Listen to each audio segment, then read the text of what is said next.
السلام علیکم ورحمۃ اللہ وبرکاتہ۔ میں ثانیہ کوثر۔ آج ہم روایت باری تعالیٰ کو سمجھنے کی کوشش کریں گے۔ بسم اللہ الرحمن الرحیم۔ روایت کے معنی دیکھنے کے ہے۔ اللہ تعالیٰ کا دیدار کسی انسان کے لیے اس عالم میں ممکن ہی نہیں، اس لیے کہ اس دنیا میں انسان کی آنکھیں بہت ہی کمزور ہے جو دیدار الہی کو برداشت نہیں کر سکتی۔ بھلا جو آنکھیں اللہ تعالیٰ کی معمولی سی مخلوق سورج جبکہ آپ و تاب کے ساتھ روشن ہو اس پر نہیں ٹھہر پاتی، جو کہ اس دنیا سے کروڑوں میل دور ہے، تو اس سورج کو پیدا کرنے والے خالق کا کیسے ادراک کر سکتی ہے؟ اسی لیے حضرت موسیٰ علیہ السلام نے کوہ طور پر اللہ تعالیٰ کے دیدار کی تمنا کی تو ارشاد ہوا، اے موسیٰ، مجھے دیکھنے کی طاقت تم میں نہیں، سنو، میں اپنی تجلی کی ایک جھلک پہاڑ پر ڈالتا ہوں، اگر یہ اپنی جگہ سلامت رہ گیا تو شاید تمہاری آنکھیں بھی میری تجلی کو برداشت کر سکیں۔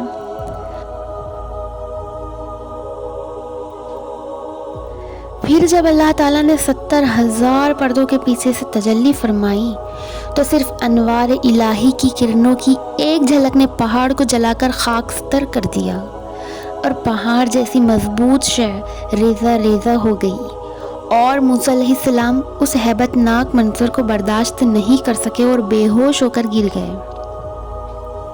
جب موسیٰ علیہ السلام کو ہوش آیا تو فرمایا، اے اللہ، میں معافی مانگتا ہوں کہ میں نے ایسی تمنا کی جس کے برداشت کرنے کی طاقت میرے اندر نہیں ہے۔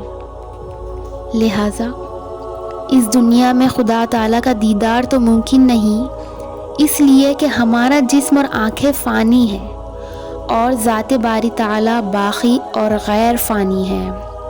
لہٰذا فنا اور ختم ہونے والا جسم باقی رہنے والی ذات کے دیدار کی استعداد نہیں رکھتا، اور قیامت میں اللہ رب العزت اس جسم کے فنا ہونے کے بعد باقی رہنے والا جسم عطا فرمائیں گا تو اس جسم کی آنکھوں سے دیدار الہی ممکن ہو سکے گا، جو آخرت کی تمام نعمتوں میں سب سے اعلیٰ اور افضل نعمت ہوں گی انشاءاللہ۔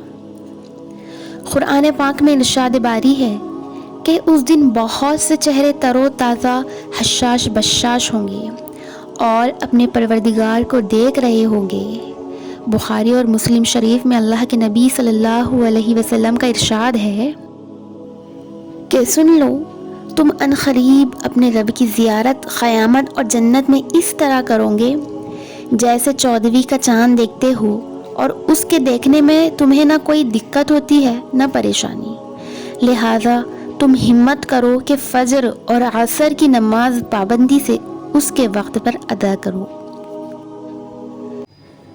ابن ماجہ وغیرہ میں ارشاد نبوی صلی اللہ علیہ وسلم ہے کہ جنتی اپنی نعمتوں میں مزے لے رہے ہوں گے کہ اللہ تعالیٰ کا ارشاد ہوگا، میرے بندو، تم مجھ سے کوئی اور نعمت چاہتے ہو کہ تم کو عطا کروں؟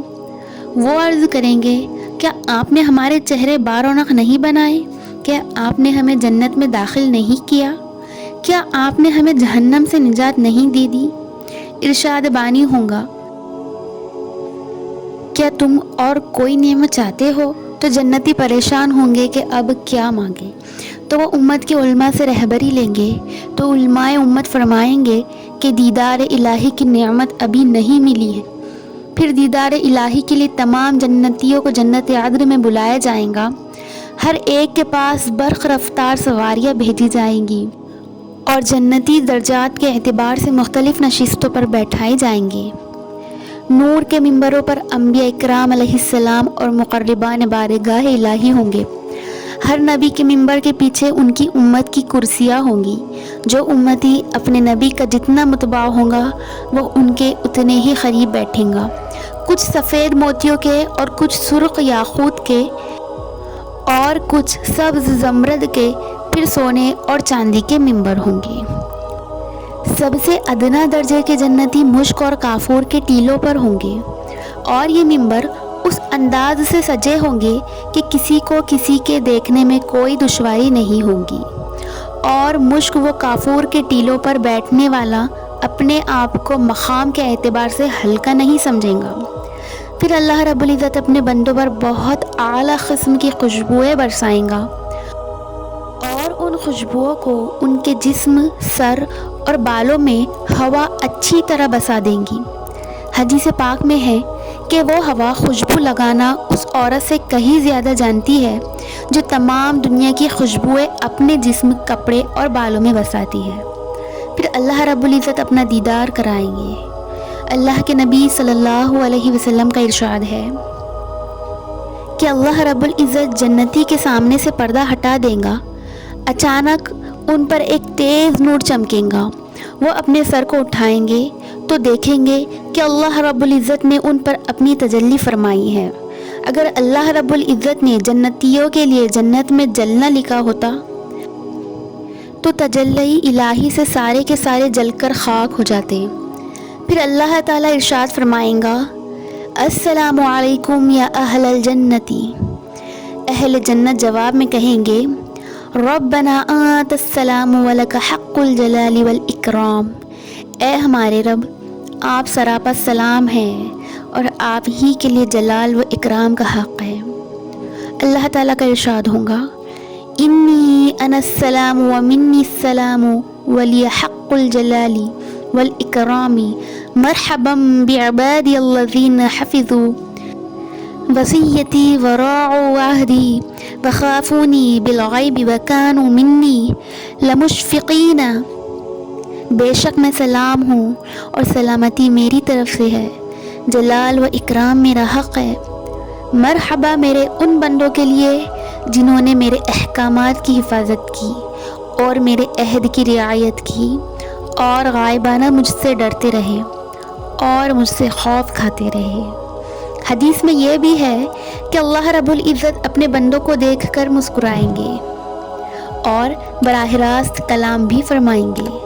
اللہ تعالیٰ بندوں کی طرف دیکھے گا، بندے اللہ کی طرف دیکھیں گے اور دیکھنے میں اتنا مستغرق ہوں گے کہ جنت کی کسی نعمت کا خیال تک نہیں آئے گا۔ دیدار الہی میں ایک طویل زمانہ گزر جائے گا۔ جنتی جنت کے حور و قصور، باغات و محلات کو بھول جائیں گے اور دیدار الہی میں ہزاروں سال محویت کے عالم میں پڑے رہے گے، پھر بھی طبیعت سیر نہیں ہوگی۔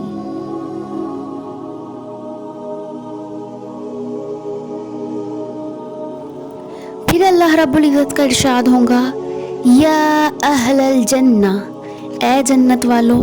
اہل جنت جواب دیں گے، لبیک ربنا وسعدیک والخیر فی یدیک۔ ہم حاضر ہیں اے ہمارے رب، سعادت آپ کی طرف سے ہے اور خیر آپ کے قبضے میں ہے۔ پھر اللہ رب العزت سوال فرمائیں گا، هل رضیتم، کیا تم راضی ہو؟ وہ کہے گے، ہم کیوں نہ راضی ہوں گے؟ آپ نے ہم پر اس قدر نوازش کی ہے کہ اپنی مخلوق میں سے کسی کو اتنا نہیں نوازا۔ ارشاد ہوگا، کیا اس سے افضل اور بہتر نعمت تمہیں عطا نہ کروں؟ اہل جنت کہیں گے، اے رب، اس سے افضل اور کیا چیز ہو سکتی ہے؟ ارشاد ہوگا، احل علیکم رضوانی فلا اسخط بعدہ ابدا۔ میں تم سب کو اپنی رضا اور خوشنودی عطا کرتا ہوں، آج کے بعد اب کبھی ناراض نہیں ہوگا۔ اسی کو قرآن پاک میں کہا ہے، وَرِضْوَانٌ مِّنَ اللَّهِ أَكْبَرُ، اللہ کی رضا سب سے بڑی نعمت ہے۔ اور حقیقت میں اس نعمت کے ملنے کے بعد جنتیوں کو اس قدر خوشی ہوگی کہ اگر جنت میں موت ہوتی تو لوگ اس نعمت کی خوشی میں مر جاتے۔ اللہ تعالی ہم سب کو اس نعمت عظمیٰ سے سرفراز فرمائے، آمین۔ دیدار الہی سے فارغ ہو کر جنتی جب اپنے گھروں کے پاس واپس جائیں گا تو گھر والے تعجب سے کہیں گے، کیا بات ہے، تمہارا چہرہ اس قدر خوبصورت اور بارونق کیسے ہو گیا؟ تو وہ جواب دیں گے کہ ہم نے جنت عدن میں اللہ کا دیدار کیا ہے، ہم پر خوشبوؤں کی بارش اور تجلیات الہیہ کا عکس پڑا ہے۔ پھر یہ مرد اپنی بیویوں سے حیرت کرتے ہوئے کہیں گے کہ آخر تم کو کیا ہو گیا کہ تمہاری رونق اور خوبصورتی میں کئی گنا اضافہ ہو گیا؟ تو وہ جواب دیں گی کہ تم نے جنت عدن میں جا کر خدا کا دیدار کیا ہے، ہم نے اپنے محلات میں خداوند قدوس کی زیارت کی ہے۔ بندوں کو یہ زیارت ہر ہفتے ہوں گی، بعض لوگوں کو روزانہ 1 مرتبہ ہوں گی، بعض لوگوں کو صبح و شام زیارت کریں گے، بعض جب چاہیں گے زیارت سے سرفراز ہوں گے۔ دیدار الہی اور رضا الہی کو حاصل کرنے کے لیے دنیا کی چند روزہ زندگی اللہ کے حکموں کے مطابق حضور پاک صلی اللہ علیہ وسلم کے طریقے کے مطابق گزارنا شرط ہے، لہٰذا طے کرے کہ ہم انشاءاللہ اس شرط کو ضرور بالضرور پورا کریں گے۔ خدا کا نافرمان دیدار الہی سے محروم رہیں گا، نافرمان کو اللہ تعالیٰ کی زیارت نہیں ہوگی۔ کلا انہم عن ربہم یومئذ لمحجوبون، ہرگز نہیں، یہ نافرمان اپنے رب کے سامنے حجاب میں کر دیے جائیں گے۔